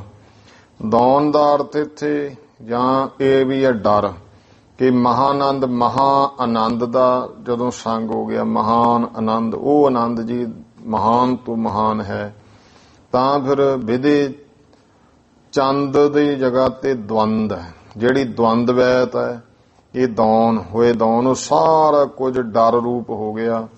ਹੁਣ ਉੱਥੇ ਕੋਈ ਆਨੰਦ ਹੀ ਆਨੰਦ ਹੈ, ਹੋਰ ਕੁਛ ਨਹੀਂ। ਦਰਸ਼ਨ ਦੇਖੋ ਗੁਰੂ ਕੋ ਬੰਧਨ ਕੀਨ ਸਿਆਨ। ਇੱਥੇ ਹੁਣ ਉਹੀ ਭਾਵ ਹੈ ਕਿ ਮਹਾਨੰਦ ਦੇ ਸੰਗ ਮਿਲ ਕਰਕੇ ਇਉਂ ਡਰ ਦੇ ਵਿੱਚ ਗੁਰੂ ਪਾਤਸ਼ਾਹ ਮਹਾਰਾਜ ਦੇ ਆ ਕੇ ਦਰਸ਼ਨ ਕੀਤੇ ਤੇ ਆ ਕੇ ਸਤਿਗੁਰਾਂ ਜੀ ਨੂੰ ਵੰਦਨਾ ਕੀਤੀ ਹੈ। ਚੌਪਈ ਹਾਥ ਜੋਰ ਕਰ ਖੜੇ ਅਗਾਰੀ। ਇਹ ਗੁਰਮੁਖ ਵੀ ਮਹਾਰਾਜ ਦੇ ਅੱਗੇ ਹੱਥ ਜੋੜ ਕੇ ਖੜੇ ਹਨ। ਸੁਖ ਗਰਜੀ ਨਿਜ ਅਰਜ ਗੁਜਾਰੀ। ਸੁੱਖਾਂ ਦੀ ਗਰਜ ਭਾਵ ਸੁੱਖਾਂ ਦੀ ਇੱਛਾ ਹੋ ਕਰਕੇ ਆਪਣੇ ਵੱਲੋਂ ਬੇਨਤੀ ਕੀਤੀ ਹੈ। ਜਨਮ ਮਰਨ ਕੋ ਤਰਾਸ ਹਮਾਰੇ। ਇਉਂ ਜਿਹੜੇ ਹੈ ਇਹ ਦੋ ਸਿੱਖਾਂ ਦੀ ਜਿਹੜੀ ਹੈ ਹੋਏ ਦੌਨ। ਹਾਂ, ਇੱਥੇ ਉਹ ਵਿਧੀ ਚੰਦ ਜਿਹੜਾ ਹੈ, ਵਿਧੀ ਚੰਦ ਛੀਨਾ, ਉਹ ਹੋਰ ਹੋਏ। ਇਹ ਮਹਾਨੰਦ ਤੇ ਵਿਧੀ ਚੰਦ ਦੋ ਗੁਰਸਿੱਖ ਹੋਏ ਆ ਗੁਰੂ ਰਾਮਦਾਸ ਮਹਾਰਾਜ ਦੇ ਸਮੇਂ। ਮਹਾਨੰਦ ਕੇ ਸੰਗ ਮਿਲ ਵਿਧੀ ਚੰਦ ਹੋਏ ਦੌਨ। ਇਹ ਦੋਨੇ ਜਾਣੇ ਦਰਸ਼ਨ ਦੇਖਿਓ ਗੁਰੂ ਕੋ ਬੰਧਨ ਕੀਨ ਸੌਨ। ਇਹਨਾਂ ਨੇ ਸਤਿਗੁਰਾਂ ਦੇ ਦਰਸ਼ਨ ਕੀਤੇ ਔਰ ਬੰਦਨਾ ਕੀਤੀ ਹੈ। ਚੌਪਈ ਹਾਥ ਜੋਰ ਕਰ ਖੜੇ ਅਗਾਰੀ। ਹੱਥ ਜੋੜ ਕੇ ਸਤਿਗੁਰਾਂ ਅੱਗੇ ਖੜੇ ਹਨ। ਸੁਖ ਗਰਜੀ ਨਿਜ ਅਰਜ ਗੁਜਾਰੀ। ਸੁੱਖਾਂ ਦੇ ਗਰਜੀ ਹੋ ਕੇ ਆਪਣੀ ਬੇਨਤੀ ਕੀਤੀ। ਜਨਮ ਮਰਨ ਕੋ ਤਰਾਸ ਹਮਾਰੇ। ਕਹਿੰਦੇ ਮਹਾਰਾਜ ਜਿਹੜਾ ਜਨਮ ਮਰਨ ਦਾ ਸਾਡੇ ਅੰਦਰ ਭੈ ਹੈ, ਡਰ ਹੈ, ਭ੍ਰਮਣ ਮਿਟਾਵੋ ਜੇ ਦੁੱਖ ਬਾਰੇ। ਇਹ ਦੁੱਖਾਂ ਨੂੰ ਦੂਰ ਕਰਨ ਵਾਲੇ ਸਤਿਗੁਰੂ, ਜਿੰਨੇ ਵੀ ਦੁੱਖ ਨੇ, ਭਰਮ ਹੈ, ਇਹ ਸਾਡਾ ਆਉਣਾ ਜਾਣਾ, ਉਹ ਮਹਾਰਾਜ ਜੀ ਖਤਮ ਕਰ ਦਿਓ। ਸੁਣ ਸ੍ਰੀ ਰਾਮਦਾਸ ਕਰ ਕਰਨਾ। ਤਾਂ ਸੁਣ ਕੇ ਸ੍ਰੀ ਗੁਰੂ ਰਾਮਦਾਸ ਕਿਰਪਾ ਕਰਦਿਆਂ ਹੋਇਆ ਪੁਨ ਉਪਦੇਸ਼ ਤਿਨੋ ਪਤ ਬਰਨਾ। ਫਿਰ ਉਹਨਾਂ ਦੇ ਪ੍ਰਤੀ ਸਤਿਗੁਰਾਂ ਨੇ ਉਪਦੇਸ਼ ਕਿਹਾ ਹੈ। ਆਪਣੋ ਜਬੈ ਸਰੂਪ ਪਛਾਨੈ। ਮਹਾਰਾਜ ਕਹਿੰਦੇ ਭਾਈ ਜਦੋਂ ਇਹ ਜੀਵ ਆਪਣੇ ਸਵੈ ਸਰੂਪ ਨਿਜ ਸਰੂਪ ਨੂੰ ਪਛਾਣ ਲੈਂਦਾ, ਜਾਣ ਲੈਂਦਾ ਹੈ, ਜਨਮ ਮਰਨ ਭ੍ਰਮ ਮਿਟੈ ਮਹਾਨੈ। ਇਹ ਜਿਹੜਾ ਜਨਮ ਮਰਨ ਦਾ ਆਵਾਗੌਣ ਚੱਕਰ ਹੈ ਬਹੁਤ ਵੱਡਾ, ਸਤਿਗੁਰੂ ਕਹਿੰਦੇ ਭਾਈ ਇਹ ਮਿਟ ਜਾਂਦਾ ਹੈ। ਹਾਥ ਜੋਰ ਸੁਨ ਦੋਨ ਬਖਾਨਾ। ਇਹ ਦੋਵਾਂ ਗੁਰਸਿੱਖਾਂ ਨੇ ਹੱਥ ਜੋੜ ਕੇ ਬੇਨਤੀ ਕੀਤੀ। ਹਮ ਤੋ ਇਹੋ ਸਰੂਪ ਨਿਜ ਜਾਨਾ। ਕਹਿੰਦੇ ਮਹਾਰਾਜ ਵੀ ਉਹ ਸਰੂਪ ਦਾ ਗਿਆਨ ਨਹੀਂ ਹੈ, ਅਸੀਂ ਤਾਂ ਆਹੀ ਸਰੂਪ ਹੈ ਜਿਹੜਾ ਆਪਣੇ ਆਪ ਦਾ ਜਾਣਦੇ। ਹੁਣ ਜਿਵੇਂ ਆਪਾਂ ਆਹੀ ਸਰੂਪ ਜਾਣਦੇ, ਜੇ ਪੁੱਛੀਏ ਤੂੰ ਕੌਣ ਹੈ, ਮੈਂ ਫਲਾਣਾ ਸਿੰਘ, ਜਿਹੜੇ ਸਾਡੇ ਨਾਂ ਹਨ, ਇਹ ਸਾਡੀ ਪਹਿਚਾਣ ਹੈ ਨਾ। ਮਹਾਰਾਜ ਅਸੀਂ ਤਾਂ ਇਹੀ ਸਰੂਪ ਨੂੰ ਹੀ ਆਪਣਾ ਨਿਜ ਸਰੂਪ ਜਾਣਦੇ ਹਾਂ। ਜਨਮੇ ਹੋਏ ਨੰਦਨ ਖੱਤਰੀਨ। ਇਹ ਅਸੀਂ ਤਾਂ ਜਨਮ ਲਿਆ ਤੇ ਖੱਤਰੀਆਂ ਦੇ ਪੁੱਤਰ ਹੋਏ। ਨੰਦਨ ਪੁੱਤਰ ਨੂੰ ਕਹਿੰਦੇ ਆ, ਖੱਤਰੀ ਪਰਿਵਾਰ ਵਿੱਚੋਂ ਸਨ। ਖੱਤਰੀ ਹੈ ਨਰ ਤਨ ਮਨ ਚੀਨ। ਕਿ ਅਸੀਂ ਖੱਤਰੀਆਂ ਦੇ ਪ੍ਰਾਣੀ ਹਾਂ, ਖੱਤਰੀਆਂ ਦੇ ਲੜਕੇ ਹਾਂ, ਇਹ ਅਸੀਂ ਆਪਣੇ ਤਨ ਮਨ ਨੂੰ ਜਾਣਦੇ। ਤਬ ਸ੍ਰੀ ਸਤਿਗੁਰ ਬਾਕੂ ਚਾਰਾ। ਤਾਂ ਭਾਈ ਸ੍ਰੀ ਸਤਿਗੁਰੂ ਪਾਤਸ਼ਾਹ ਗੁਰੂ ਰਾਮਦਾਸ ਜੀ ਨੇ ਬਚਨ ਕਹੇ, ਮਾਤ ਪਿਤਾ ਨੇ ਇਹੋ ਤਨ ਧਾਰਾ। ਭਾਈ ਇਹ ਜਿਹੜਾ ਸਰੀਰ ਹੈ ਇਹ ਤਾਂ ਮਾਤਾ ਪਿਤਾ ਦੇ ਰਾਹੀਂ ਤੁਹਾਨੂੰ ਮਿਲਿਆ ਹੈ। ਭਲਾ ਬੁਰਾ ਜਿਮ ਪੂਰਬ ਕੀਨ।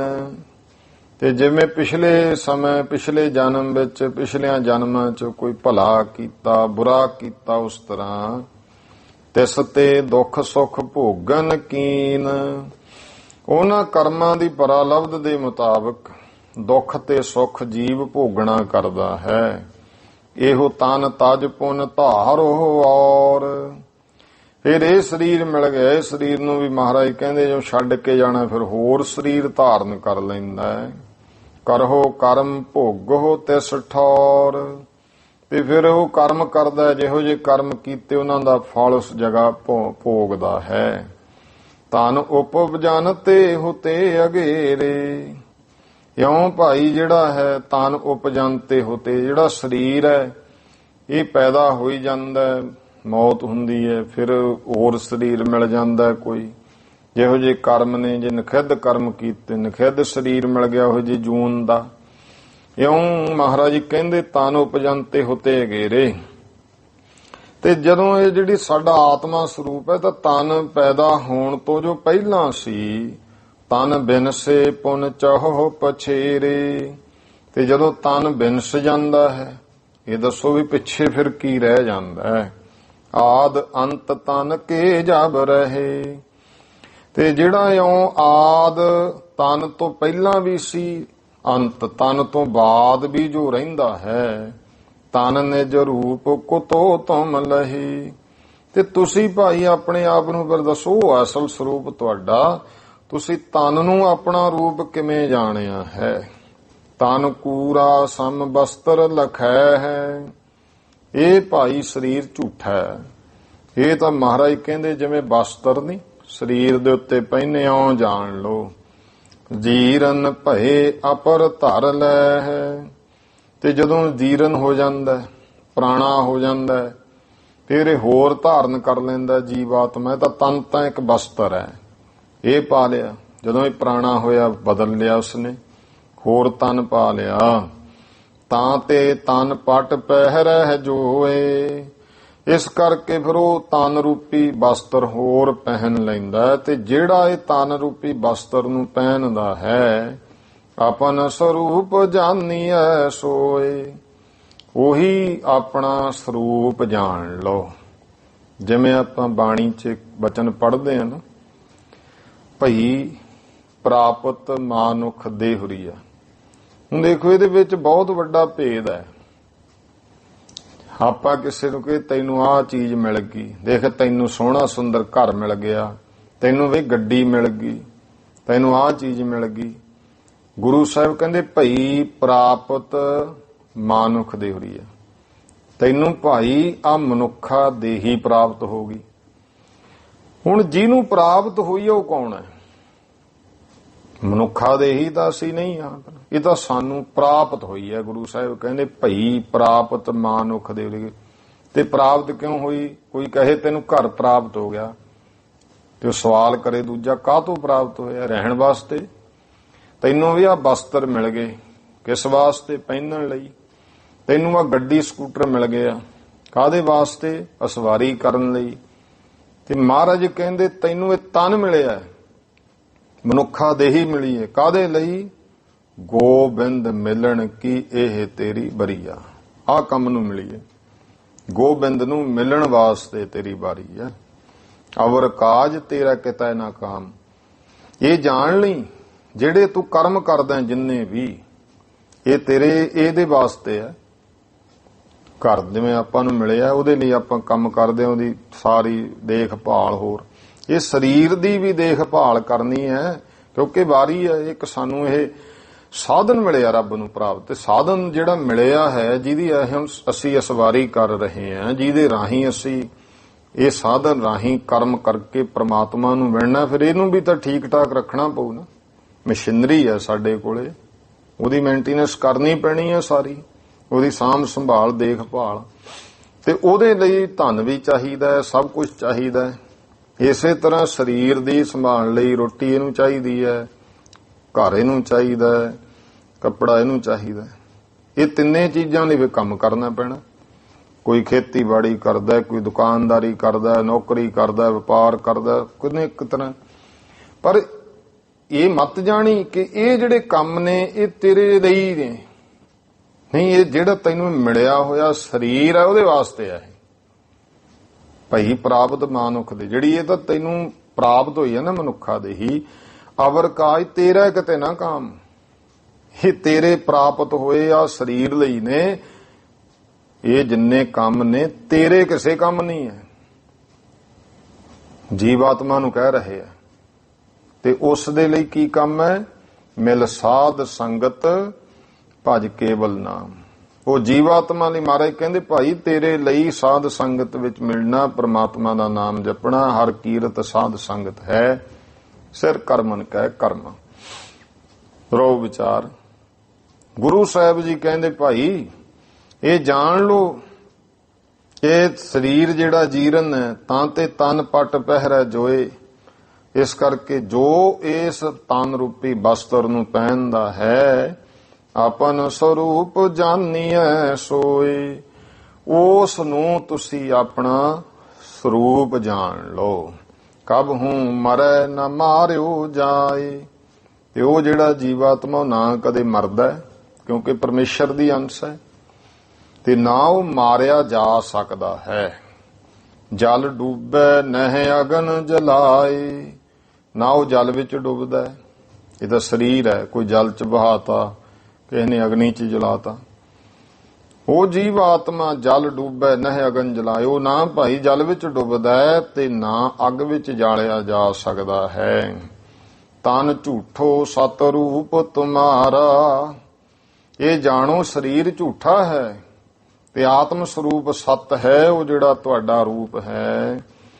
ਤਨ ਦੁੱਖ ਤੁਮ ਕੋ ਆਨੰਦ ਉਦਾਰਾ, ਇਹ ਤਨ ਨੂੰ ਅਨੇਕਾਂ ਦੁੱਖ ਨੇ, ਤੇ ਜਦੋਂ ਤੁਸੀਂ ਆਪਣੇ ਸਰੂਪ ਨੂੰ ਜਾਣ ਲਿਆ ਤੁਹਾਨੂੰ ਭਾਈ ਮਹਾਨ ਆਨੰਦ ਹੈ। ਤਨ ਜੜ ਹੋ ਤੁਮ ਚੇਤਨ ਰੂਪ। ਇਹ ਮਹਾਰਾਜ ਕਹਿੰਦੇ ਸਰੀਰ ਜੜ ਰੂਪ ਹੈ ਤੇ ਤੁਸੀਂ ਭਾਈ ਚੇਤਨ ਰੂਪ ਹੋ। ਅਸ ਨਿਸ਼ਚੈ ਔਰ ਧਾਰ ਅਨੂਪ, ਐਸਾ ਭਾਈ ਆਪਣੇ ਅੰਦਰ ਅਨੂਪਮ ਨਿਸ਼ਚਾ ਜਿਹੜਾ ਹੈ ਉਹ ਧਾਰਨ ਕਰੋ। ਸੁਣ ਦੋਨੋਂ ਕੀਨ ਸੇ ਅਰਦਾਸੈ, ਇਹ ਸੁਣ ਕੇ ਦੋਨਾਂ ਨੇ ਬੇਨਤੀ ਕੀਤੀ ਹੈ।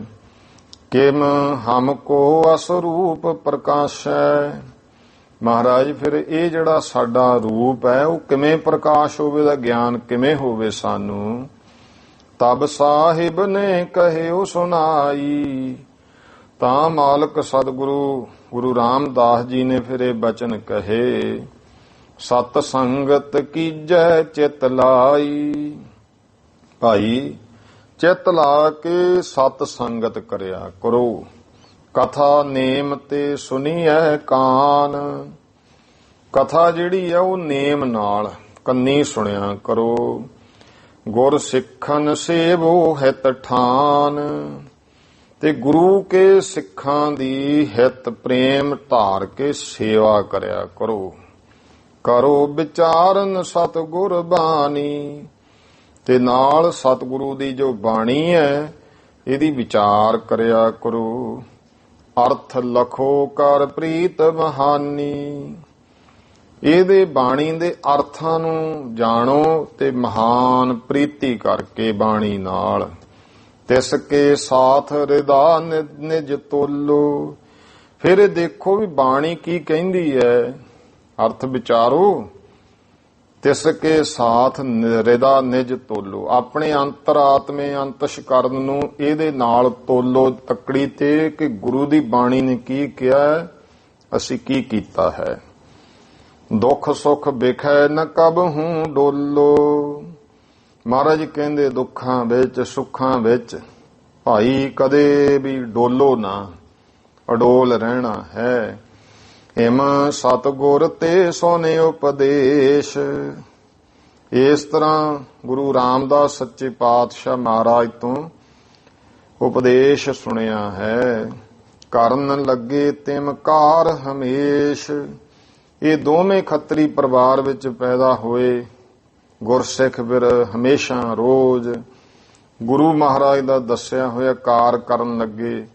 ਰੋਜ਼ ਸਤਸੰਗ ਕਰਨੀ, ਕਥਾ ਸਰਵਣ ਕਰਨੀ, ਫਿਰ ਭਾਈ ਗੁਰੂ ਮਹਾਰਾਜ ਦੀ ਬਾਣੀ ਵਿਚਾਰਨੀ, ਗੁਰਸਿੱਖਾਂ ਦੀ ਆਏ ਸਿੱਖਾਂ ਦੀ ਸੇਵਾ ਕਰਨੀ ਪ੍ਰੇਮ ਨਾਲ, ਗੁਰਬਾਣੀ ਦੇ ਅਰਥ ਜਾਣਨੇ, ਫਿਰ ਉਹ ਜਾਣ ਕਰਕੇ ਫਿਰ ਆਪਣੇ ਆਂਤਰ ਹਿਰਦੇ ਨੂੰ ਤੋਲਣਾ, ਇਹ ਦੇਖਣਾ ਗੁਰੂ ਨੇ ਕੀ ਕਿਹਾ, ਮੈਂ ਕੀ ਕਰਦਾ।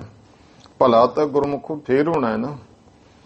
ਆਪਾਂ ਜੀਵਨ ਵਿੱਚ ਵੀ ਝਾਤੀ ਮਾਰਨੀ ਹੈ, ਸਤਿਗੁਰੂ ਜੀ ਕੀ ਕਹਿੰਦੇ, ਇਤਿਹਾਸ ਸੁਣਦੇ ਆ ਆਪਾਂ, ਤੇ ਸੁਣ ਕੇ ਕਿਰਪਾ ਉਦੋਂ ਹੋਣੀ ਹੈ ਜਿੱਦੇ ਤੋਲਣ ਲੱਗ ਗਏ ਆਪਣੇ ਆਪ ਵਿੱਚ ਕਿ ਅਸੀਂ ਕੀ ਕਰਦੇ ਹਾਂ, ਕਿੱਥੇ ਖੜੇ ਹਾਂ, ਕੀ ਸਾਡੇ ਕਰਮ ਨੇ, ਗੁਰੂ ਮਹਾਰਾਜ ਸਾਨੂੰ ਕੀ ਕਹਿੰਦੇ ਆ, ਕੀ ਅੱਜ ਸੁਣਿਆ ਸੀ, ਕੀ ਆਪਾਂ ਇਹ ਕਦਮ ਦਾ ਕਦਮ ਇਸ ਤਰ੍ਹਾਂ ਕਰਦੇ ਜਾਵਾਂਗੇ। ਵਾਹਿਗੁਰੂ ਜੀ ਦੀ ਕਿਰਪਾ ਹੁੰਦੀ ਹੈ ਤੇ ਗੁਰਸਿੱਖ ਹਮੇਸ਼ਾ ਕਰਨ ਲੱਗ ਪਏ। ਸਮਾਂ ਪਾਏ ਕਰ ਹੋਏ ਉਹ ਗਿਆਨ। ਜਿਉਂ-ਜਿਉਂ ਕਰਮ ਕਰਦਾ ਜਾਂਦਾ ਹੈ ਨਾ ਤਾਂ ਸਮਾਂ ਪਾ ਕੇ ਫਿਰ ਇੱਕ ਦਿਨ ਗਿਆਨ ਦੀ ਪ੍ਰਾਪਤੀ ਹੋ ਜਾਂਦੀ ਹੈ। ਸ਼ਰਧਾ ਸਹਿਤ ਭਗਤੀ ਕਰਮ ਕੀਤਾ, ਗਿਆਨ ਦੀ ਪ੍ਰਾਪਤੀ ਹੋਈ, ਫਿਰ ਹੀ ਮੁਕਤੀ ਦੀ ਪ੍ਰਾਪਤੀ ਹੁੰਦੀ ਹੈ। ਸਮਾਂ ਪਾ ਕਰਕੇ ਇਹਨਾਂ ਨੂੰ ਅੰਤਰਾਤਮੇ ਗਿਆਨ ਹੋ ਗਿਆ। ਕੀਨੇ ਕਰਮ ਬੰਧ ਗਨਹਾਨ। ਇਸ ਤਰ੍ਹਾਂ ਸ਼ੁਭ ਕਰਮ ਕੀਤੇ ਜਿੰਨੇ ਵੀ ਬੰਧਨ ਸਨ, ਗਨ ਬਹੁਤ ਬੰਧਨ ਜਿੰਨੇ ਆਤਮਿਕ ਤੌਰ ਤੇ ਪਏ ਹੋਏ ਐ, ਸਾਰੇ ਨਾਸ਼ ਕਰ ਲਏ। ਗੁਰ ਸਿੱਖਨ ਕੀ ਪਦਵੀ ਪਾਈ।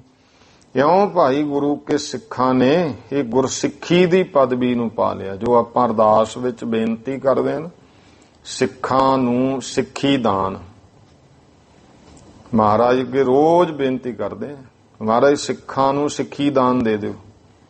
ਇਹਦਾ ਭਾਵ ਸਿੱਖ ਤੇ ਸਿੱਖੀ ਦੋ ਵਸਤੂਆਂ ਹੋ ਗਈਆਂ। ਇਹਦੀ ਹੁਣ ਉਦਾਹਰਨ ਲੈਣੀ ਹੈ ਤਾਂ ਹੁਣ ਆਪਾਂ ਸਮਝਣਾ ਹੋਵੇ, ਇੱਕ ਜਾਣੂ ਆਏ ਆ ਵੀ ਇੱਕ ਖੇਤ ਹੈ, ਇੱਕ ਖੇਤ ਵਿੱਚ ਬੀਜੀ ਹੋਈ ਫਸਲ ਹੈ। ਸਿੱਖ ਖੇਤ ਤੇ ਸਿੱਖੀ ਉਹਦੇ ਵਿੱਚ ਬੀਜੀ ਫਸਲ ਹੈ। ਜੇ ਫਸਲ ਨਾ ਬੀਜੀ ਹੋਵੇ ਫਿਰ ਉਹ ਜਿਹੜਾ ਖੇਤ ਹੈ ਉਹ ਕੀ ਹੋਊਗਾ, ਬੰਜਰ। ਲੋਕ ਕੂੜਾ ਕਰਕਟ ਜੋ ਕੁਛ ਉੱਤੇ ਸੁੱਟਿਆ ਕਰਨਗੇ। ਜਿਹੜੇ ਖੇਤ ਵਿੱਚ ਫਸਲ ਬੀਜੀ ਜਾਂਦੀ ਹੈ ਤੇ ਉੱਥੇ ਫਿਰ ਕੋਈ ਕੂੜਾ ਕੋਈ ਹੋਰ ਤਾਂ ਨਹੀਂ ਕੁਛ ਹੈ, ਉਹ ਅਸਲ। ਇਸੇ ਤਰ੍ਹਾਂ ਸਿੱਖ ਤੇ ਸਿੱਖ ਸਿੱਖੀ ਦਾ ਦਾਨ ਮੰਗਦਾ। ਸਿੱਖੀ ਹੈ ਸਿੱਖ ਦੇ ਅੰਦਰ ਦੀ ਕਰਨੀ, ਜੀਵਨ ਜਿਉਣਾ। ਇਹਦੀ ਕਰਨੀ ਕੀ ਹੈ ਜੋ ਸਾਨੂੰ ਗੁਰੂ ਸਾਹਿਬ ਜੀ ਆ ਸਿਖਾਉਂਦੇ ਹੈ। ਗੁਰਸਿੱਖ ਰੋਜ਼ ਮਹਾਰਾਜ ਦੇ ਦਰ ਤੋਂ ਮੰਗਦਾ ਹੈ, ਗੁਰ ਸਿੱਖਨ ਕੀ ਪਦਵੀ ਪਾਈ। ਇਹਨਾਂ ਨੇ ਵੀ ਭਾਈ ਗੁਰਸਿੱਖਾਂ ਦੀ ਪਦਵੀ ਗੁਰਸਿੱਖੀ ਪ੍ਰਾਪਤ ਕਰਕੇ ਪਾ ਲਈ। ਅੰਤ ਕਾਲ ਗੁਰ ਲੀਨ ਮਿਲਾਈ। ਅੰਤ ਦਾ ਸਮਾਂ ਜਦੋਂ ਆਇਆ ਗੁਰੂ ਨੇ ਆਪਣੇ ਵਿੱਚ ਹੀ ਇਹਨਾਂ ਨੂੰ ਮਿਲਾ ਲਿਆ, ਭਾਵ ਗੁਰੂ ਦੇ ਨਾਲ ਮਿਲ ਗਏ, ਗੁਰੂ 'ਚ ਇਹ ਭੇਦ ਹੋ ਗਏ। ਇਤ ਸ੍ਰੀ ਗੁਰਪੁਰ ਪ੍ਰਕਾਸ਼ ਗ੍ਰੰਥੇ। ਇੱਥੇ ਤੱਕ ਸ੍ਰੀ ਗੁਰਪੁਰ ਪ੍ਰਕਾਸ਼ ਗ੍ਰੰਥ ਚੌਥੇ ਮਹੱਲੇ ਦੇ ਭਾਵ ਗੁਰੂ ਰਾਮਦਾਸ ਮਹਾਰਾਜ ਜੀ ਦੇ ਜੀਵਨ ਦਾ ਨਿਤਨੇਮ ਔ ਸਿੱਖਨ ਉਪਦੇਸ਼ ਪ੍ਰਸੰਗ ਵਰਣਨ। ਨਿਤ ਦਾ ਨੇਮ ਤੇ ਸਿੱਖਾਂ ਨੂੰ ਮਹਾਰਾਜ ਨੇ ਜੋ ਉਪਦੇਸ਼ ਬਖਸ਼ਿਸ਼ ਕੀਤੇ, ਪ੍ਰਸੰਗ ਵਰਣਨ ਕੀਤਾ ਹੈ। ਨਾਮ ਦੁਤੀਓ ਮੰਦਰ ਹੈ। ਇਹ ਭਾਈ ਦੂਜੇ ਘਰ ਦਾ ਪ੍ਰਸੰਗ ਹੈ। ਆਓ ਟਾਈਮ ਹੋ ਗਿਆ, ਕੱਲ ਅੱਗੇ ਆਪਾਂ ਇਤਿਹਾਸ ਸਰਵਣ ਕਰਾਂਗੇ।